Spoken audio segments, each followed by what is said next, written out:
Um dos grandes dilemas atuais é a questão dos refugiados, migrantes e asilados. É preciso um novo olhar para entendermos cada uma dessas situações. Há ainda um certo deslumbramento quando tratamos de imigração. Acredita-se que, ao chegar em outro país, a vida será mais fácil. Porém, em boa parte dos casos, há muita dor, sofrimento e tristeza por conta da adaptação ao novo país. No caso dos refugiados, por exemplo, são histórias de pessoas fugindo de guerras, perseguições políticas, religiosas, de raça e desigualdades sociais. Muitos fogem de seus países por enfrentar situações precárias e desumanas, deixando para trás seus pertences, suas histórias e famílias.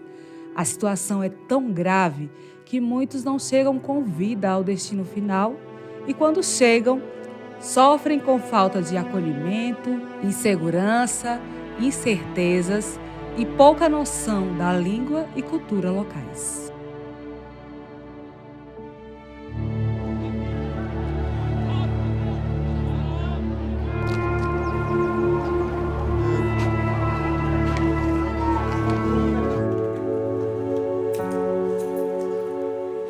Se acercó una muchacha y me dice, ¿qué te pasa? ¿Por qué lloras? Le digo, es que la verdad, yo ando aquí y no sé para dónde ir, no sé para dónde voy. Y ando con mi hijo y lo que me duele es verlo a él ahí, él lloraba, que me decía que tenía hambre.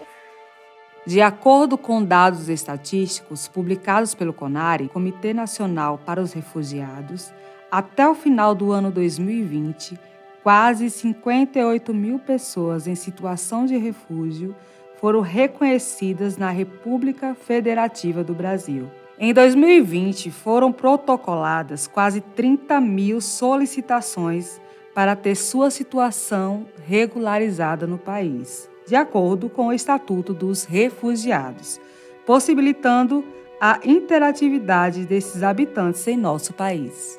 Olá, meu nome é Liliana, tenho 33 anos, sou da Venezuela, estou aqui no Brasil legalmente, tenho toda a minha documentação. O trâmite são várias etapas, vários processos. Cada processo tem documentação diferente. Na primeira documentação a gente entra aqui como refugiado com um documento que o nome dele é protocolo, o qual tem uma duração de 3 meses. Depois desse tem a URNM, que é o nome do nosso documento estrangeiro, que é na carteirinha amarela. Ele tem uma duração, tem uns que dura por 1 ano e tem outros que dura por 2. Mas esse é emitido quando já a pessoa tem um endereço, um lugar onde mora. O nosso foi emitido por 1 ano. Depois que chegamos aqui no Capim Grosso, ele foi renovado por 2 anos.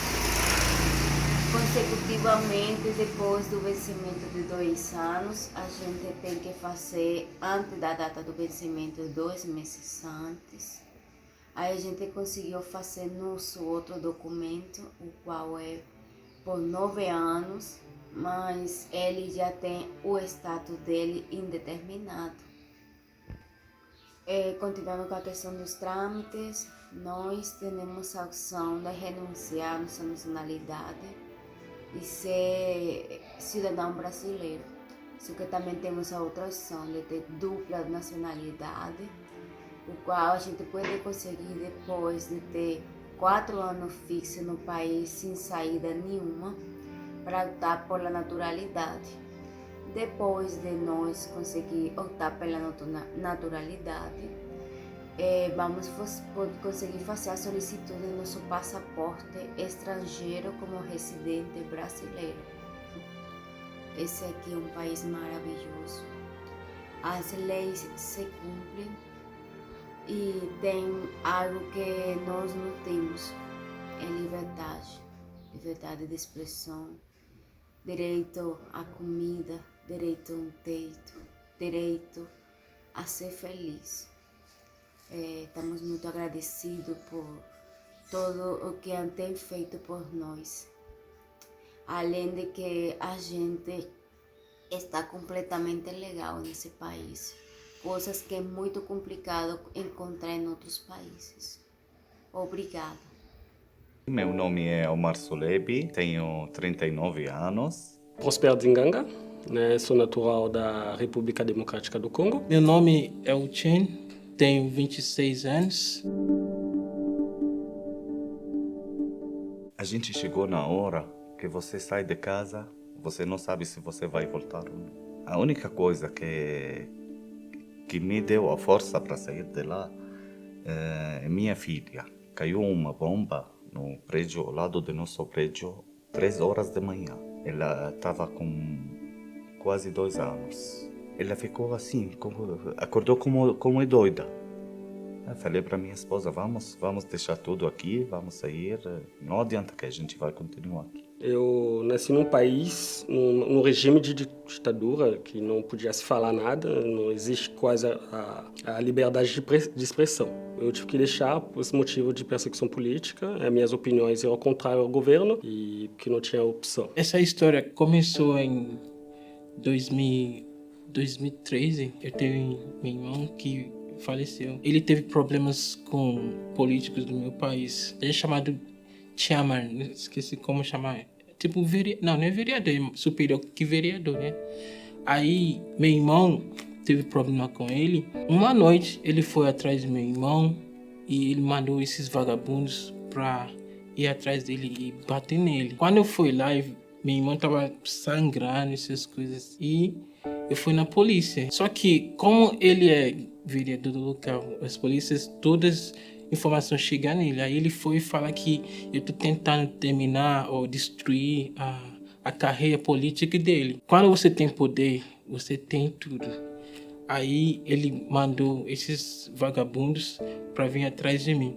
Só que eu morava perto do porto, né? Na Nigéria, na época. Aí eu entrei no porto e fui escondido dentro do navio. Só que, coincidentemente, o navio do porto estava saindo. Fiquei lá 1 dia, 2 dias, 3 dias. O navio não parou.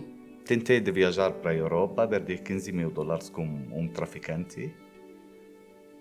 E voltamos para a Síria. Procurei na internet qual consulado que abre as portas para os refugiados sírios. Achei só o consulado do Brasil. Aí eu saí fora do Porto dos Santos.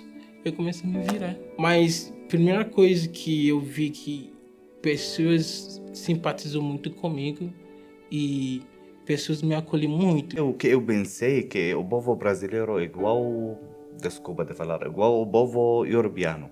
Mas aqui no Brasil não. O povo brasileiro é um povo acolhedor. Povo de base de verdade. Há 8 anos atrás, nunca tinha pensado que um dia eu podia viver num país cujo eu não falo a língua e viver no estado de refúgio, por exemplo. No começo foi muito difícil. Tem um amigo meu que ele faz doce árabe. Então eu levo os pratos pequenos dele e comecei a vender assim na rua. Passo loja a loja para vender. Não sabia falar nenhuma palavra em português. Só que eu sabia falar... doce sírio é o valor. O refugiado, ele não está aqui para roubar o emprego dos outros. O refugiado, ele está aqui para contribuir também. Nesse processo dele tentando ajudar a sua própria vida, ele acaba ajudando também esse país que ele acolheu. Agora, graças a Deus, a gente já tem nosso nome, temos nossa empresa. Está indo as coisas, então. Eu estou morando aqui em São Paulo. E sou professor de inglês e também sou músico também. Meu estilo é afropop e é um estilo que é muito forte na África, que tem ritmo pop popular e tem as melodias e as batidas africanas. E eu tô tentando trazer esse estilo pro Brasil também. A esperança que eu tinha é de ter uma paz, viver um país onde eu posso ter essa facilidade de poder me expressar o que eu penso. Eu nasci nesse contexto, eu acho que eu nasci para falar, para poder se expressar. See, stop rushing me, let me do my thing, you know. Yeah, see, I'll make it so high, I'll fly so high, you know. So why you just to cool it down? Stop picking on me, stop eating on me, oh yeah, cool it down. Sim, essas histórias se multiplicam por todo o mundo, causando um grande impacto social. Mas, em alguns casos, a ida a outro país é de forma voluntária, buscando melhores condições de vida. São os chamados imigrantes. Eu sou José Gomes Ferreira, tenho 56 anos, nasci em Cajazeiras, Paraíba, e vim para a América em 2001, de janeiro, e já completei 20 anos aqui. Cheguei aqui com muita dificuldade, sem inglês, com dificuldade para dirigir na cidade, enfim, para trabalho. Mas graças a alguns amigos que eu tinha aí, me ajudaram a arrumar emprego, a comprar um carro. Passei muitas dificuldades, claro, por conta de não saber o inglês e por não saber direito, né, como conviver aqui num país estranho, línguas estranhas, povo estranho. Mas graças a Deus, com muita luta, muita peleja, né, muito esforço, tenho lutado, trabalhado em restaurante de lavar prato, tenho trabalhado também capinando mato, carregando coisas, né? Enfim, trabalhei de muitas coisas aqui, né? E até de pedreiro, de carpinteiro, e atualmente trabalho como pintor, tenho minha própria companhia, e até aqui, graças a Deus, Deus tem me ajudado. Casei com uma cidadã americana e hoje já tenho cidadania americana. E estou muito feliz aqui e não pretendo morar mais no Brasil, porque aqui tem uma vida muito tranquila, graças a Deus, mais tranquilo do que no Brasil, né? E pelo menos a gente pode ligar um carro e sair tranquilo, né? Deixa o carro esquentando lá fora e a gente pode entrar e depois voltar e encontrar o carro no mesmo lugar. Então tem essas vantagens, né? A segurança aqui é maior. Eu me sinto feliz e essa é a minha simples história que eu tinha para contar. Ei, gente, tudo bem? Hoje eu vou falar um pouco para você sobre um tema que muitas pessoas me perguntam na rua, em conversas diversas que eu tenho por aí. E é sobre o motivo da nossa migração, de por que a gente veio morar aqui no Brasil. Então, eu tô aqui desde 2015. E já nessa época a gente saiu por conta da crise. Eu sei que muitos brasileiros pensam que a crise na Venezuela começou recentemente, agora em 2018, quando começou a ter essa onda de refugiados e imigrantes, mas não é assim. É uma crise que ela só foi piorando. Então, na época que a gente decidiu sair da Venezuela, já estava insuportável para nós. A gente já sentia um impacto muito grande na nossa vida, no geral. E uma das coisas que pra gente era mais difícil ou impactava mais a nossa vida era a insegurança. A gente se sentia o tempo todo inseguro. Nem na nossa casa a gente sentia uma tranquilidade. Em 2018, o Instituto Gallup fez uma pesquisa mundial e a Venezuela aparecia como o segundo país onde os cidadãos se sentiam menos seguros. Para vocês terem uma ideia de como que essa situação é real, assim, né? A gente perdia só para o Afeganistão. E quando se fala em taxa de homicídio por cada 100 mil habitantes, que é a forma correta de fazer essa comparação, porque você consegue comparar países gigantes igual o Brasil, os Estados Unidos, com países menores. Nesse ranking, a Venezuela ocupa o terceiro lugar, perdendo só para El Salvador e Jamaica. A taxa nesse ranking de 2017 é de 56,8 que para efeitos comparativos, o Brasil, por exemplo, tinha uma taxa de 30, então é quase o dobro a Venezuela comparada com o Brasil. Então, para vocês terem uma ideia que a situação realmente é muito crítica. Quando a gente dá um zoom nessa informação e pega Caracas, que é a capital do país, a taxa é de 76 mortes por cada 100 mil habitantes. Então é uma taxa absurda, e nessa comparação, Caracas acaba sendo a principal cidade mais perigosa do mundo. E realmente era uma situação muito complicada, a gente sentia medo de estar na rua, a gente não andava na rua sozinho. Eu, como mulher, então, assim, nunca andaria sozinha na rua. Eu sei que o Brasil não é um país seguro, a gente tem que tomar cuidado. Eu sinto que eu tomo muito mais cuidado do que a maioria das pessoas que eu conheço. Em todo sentido, assim, a gente nunca deixa nada à mostra, assim, a gente tenta andar sempre com o celular guardado. Eu tomo muitos cuidados, no geral, que as pessoas não tomam, pelo menos no meu círculo, assim. É importante destacar a diferença entre asilo político e refúgio. Eles são distintos e não podem ser confundidos, pois o primeiro é outorgado de forma separada, isto é, caso a caso serão analisados, enquanto que o refúgio trata de fluxos maciços de populações deslocadas por razões de ameaças de vida e liberdade. O asilo político caracteriza-se por ser uma instituição jurídica no desígnio à proteção a qualquer indivíduo estrangeiro que se encontre sendo perseguido em seu território nacional por crimes políticos, convicções religiosas ou situações raciais. O direito de ir em busca do asilo em outro país está garantido pela Declaração Universal dos Direitos Humanos. Cesare Battisti voltou aos holofotes depois que foi detido na fronteira entre Brasil e Bolívia tentando atravessar com uma grande quantidade de dinheiro. Sua situação por aqui divide opiniões. Para a esquerda brasileira, ele é considerado um ativista perseguido. Para a direita, um terrorista indesejado. Battisti foi militante de uma guerrilha urbana na Itália dos anos 70, que promovia atentados contra juízes e empresários. Em 1993, ele foi condenado à prisão perpétua acusado de 4 homicídios, nos quais ele nega a participação. Ele recorreu às instâncias superiores e aos tribunais europeus, mas teve a condenação mantida. Battisti então fugiu para a França, onde viveu tranquilamente, já que o país vivia os anos Mitterrand, com o governo de esquerda no poder. Com a mudança de gestão, Battisti ia ser extraditado para a Itália e fugiu para o México. Em 2004, ele entrou no Brasil utilizando um passaporte falso e ficou vivendo aqui clandestinamente até 2007, quando a Itália o achou e pediu sua extradição. Ele foi preso e pediu refúgio político, que é quando uma pessoa que se diz injustamente perseguida no seu país de origem pede abrigo em outro.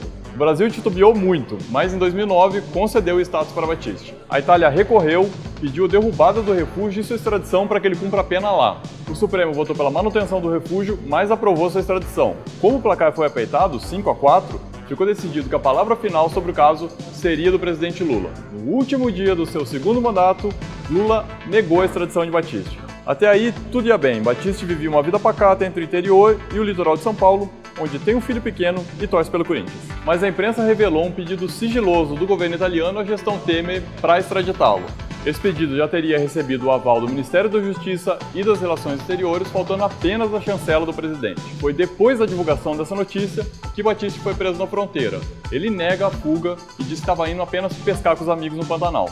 O Tribunal Regional Federal concedeu habeas corpus para Battisti na acusação de evasão de divisas nessa treta da fronteira e ele pode aguardar o julgamento em liberdade. O caso da sua extradição, no entanto, deve tramitar no STF. No Planalto, especula-se que Temer deve aguardar a decisão do Supremo para bater um martelo e não correr o risco de ter a sua decisão anulada pelos ministros. A defesa de Battisti diz que ele é vítima de perseguição na Itália, que sua extradição seria um abuso e que o prazo para rever a decisão do ex-presidente Lula já teria expirado. O processo de Battisti levanta dúvidas e divide opiniões, mas o certo é que o seu destino como refugiado político no Brasil deve ser julgado em breve. Recentemente, o Afeganistão está enfrentando um grande conflito, depois que o grupo Talibã retomou o poder. Pessoas fogem do país pois temem por suas vidas. Na Síria, mesmo depois do governo Assad recuperar o controle das maiores cidades, grande parte do país ainda está sob o controle dos rebeldes, que está na liderança dos curdos. شو اسمك عمو؟ انت وين ابوك؟ وين؟ وين مات.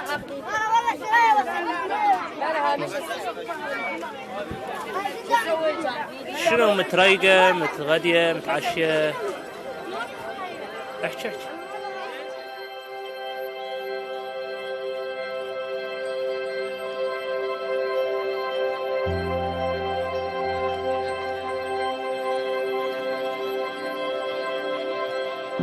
Her name is Malak, meaning angel. I will never forget the day we first met, the day she escaped a war zone.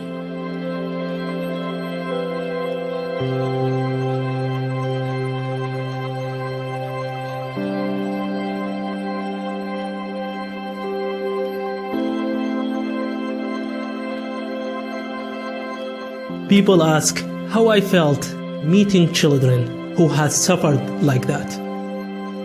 How could someone so young, who had endured a siege, starvation, the death of her parents, and ISIS, hold it all in for so long?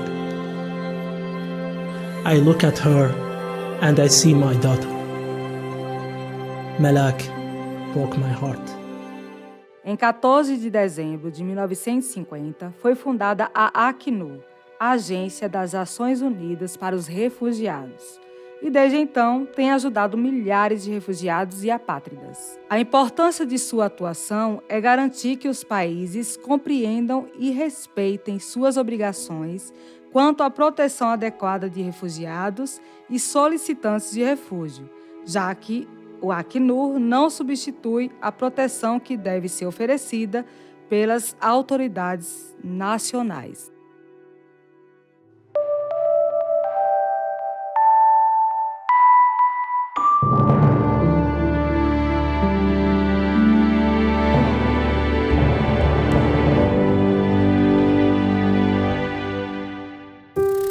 Já faz mais de 20 anos que o meu país está tendo uma guerra que nunca acaba. Saí da Venezuela pela crise econômica e política que estava lá. Você pode ser morta, você pode ser agredida, ninguém está nem aí. Nós deixamos nosso país por causa do conflito armado que tem dentro da Colômbia. Saímos pensando no futuro de nossos filhos.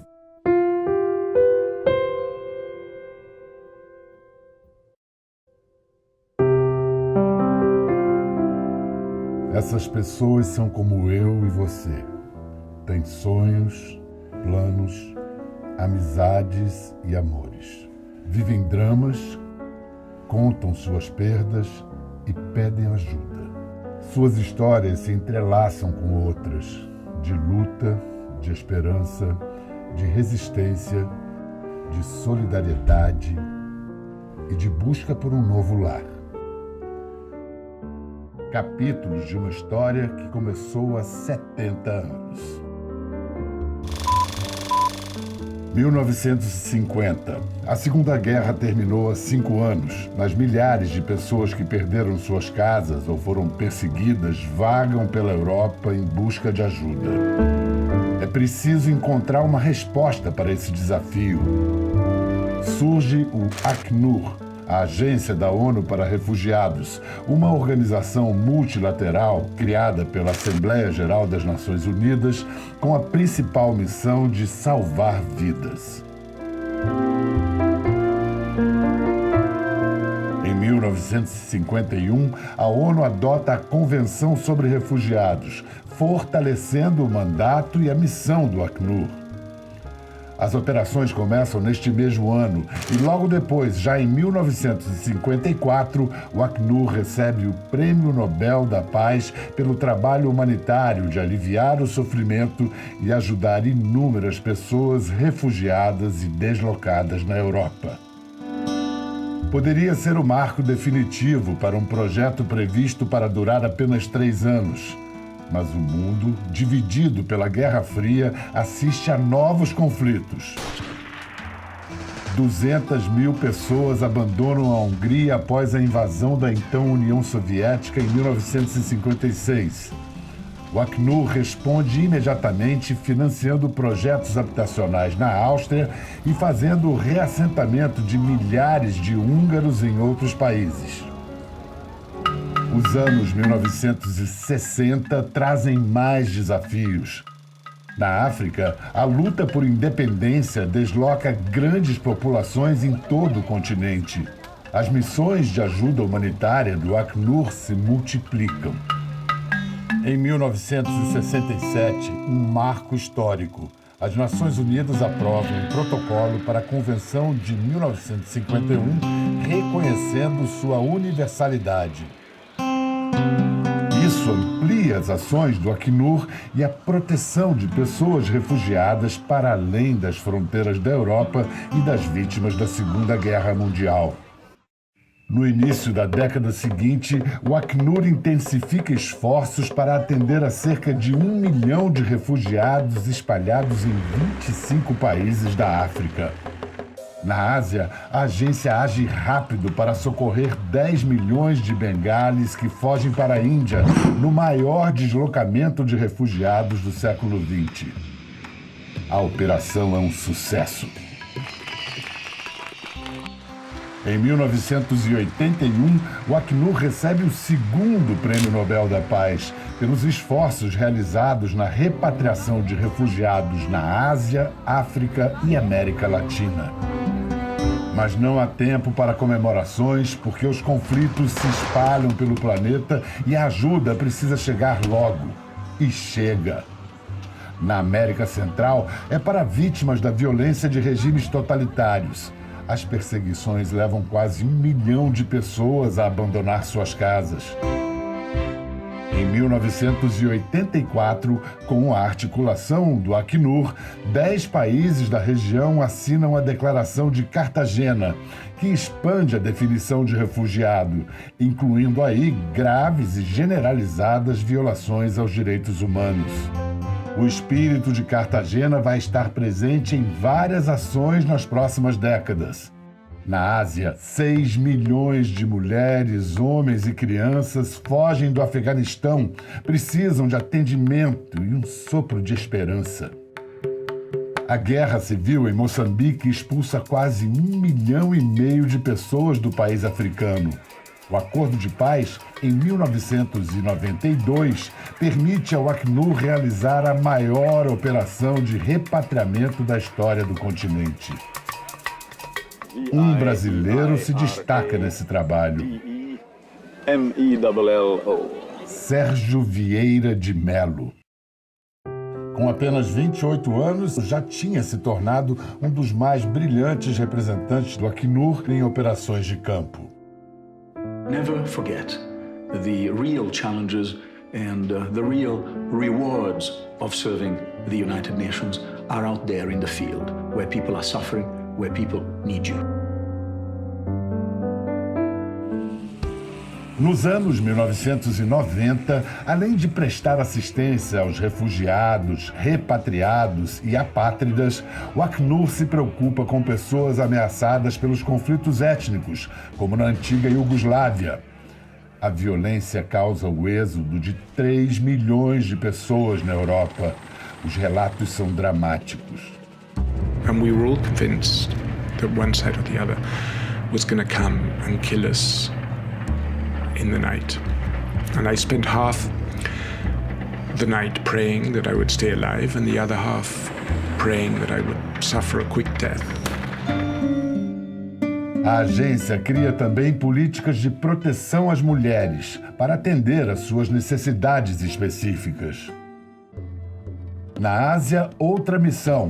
Em Myanmar, mais de 200 mil pessoas fogem para Bangladesh. It was a shock to see thousands and thousands of people crossing rivers with the water up to their chest, with one little bag of belongings, their babies in their heads, to cross the river. O Acnur acompanha, oferece auxílio emergencial e apoio para os refugiados construírem uma nova vida. A situação na Colômbia cria um novo desafio para a agência. São quase 3 milhões de deslocados internamente por causa de conflitos entre grupos armados irregulares e forças do governo. O Acnur trabalha para atender a essa população com programas de ajuda, proteção e defesa dos direitos de propriedade dos camponeses.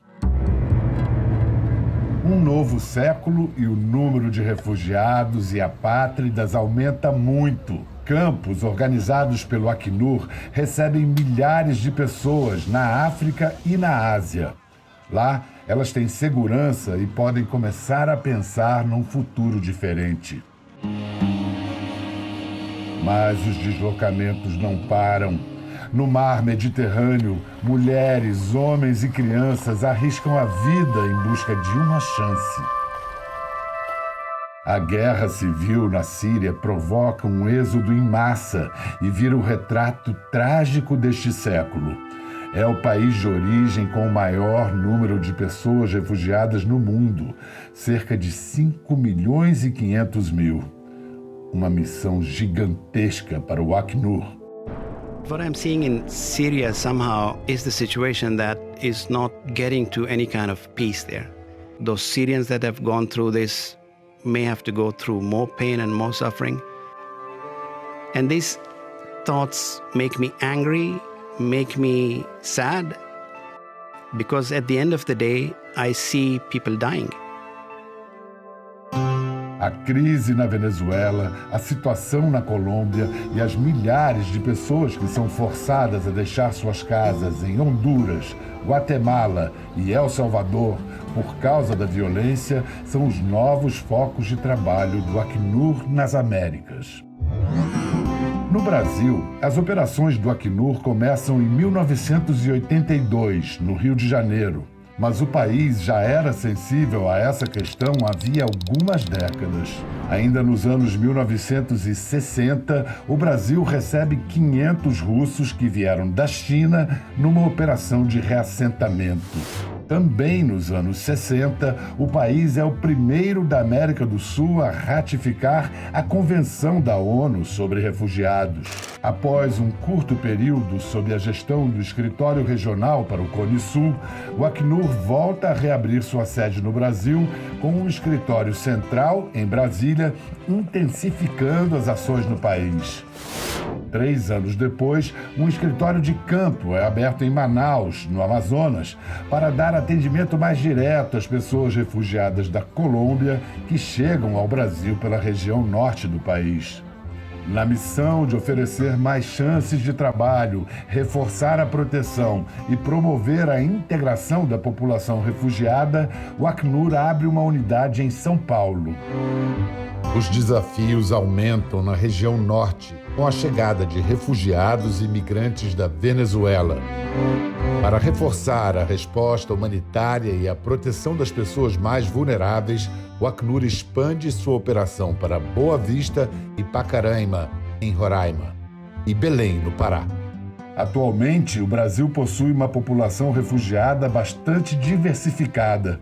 São cerca de 50 mil pessoas originárias de 55 países diferentes. Meu sonho é melhorar minha vida. Não tenhamos mais que ficar com tantas dúvidas sobre o dia de amanhã. Que a palavra refugiado é só uma palavra feita temporalmente. O Acnur e organizações parceiras seguem atendendo a essas pessoas em diferentes partes do país.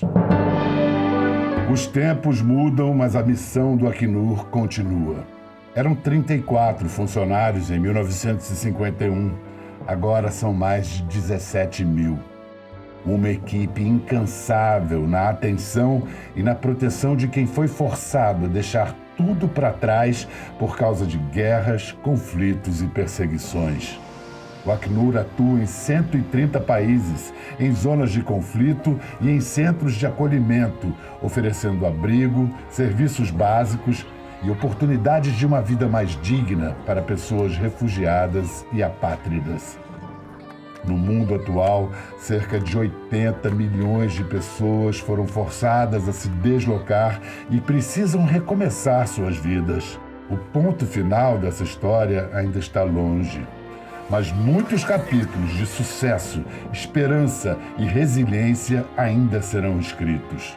Acnur, há 70 anos salvando vidas e protegendo quem foi forçado a se deslocar.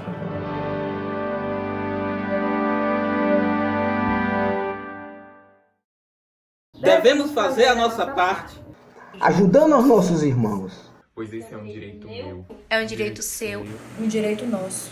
Precisamos apoiar essa causa. Pois somos todos uma só nação. O meu país é a terra. O meu país somos todos nós. O meu país é a terra. O meu país somos todos nós. Ninguém te separa da terra. Junte a sua com a nossa voz. O meu país é a terra. O meu país somos todos nós.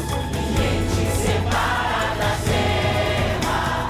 Junte a sua com a nossa voz. Quem nasceu, cresceu, quem chegou, refugiados ou nativos. Somos todos naturais da terra. Respeite. Tudo começa pelo respeito.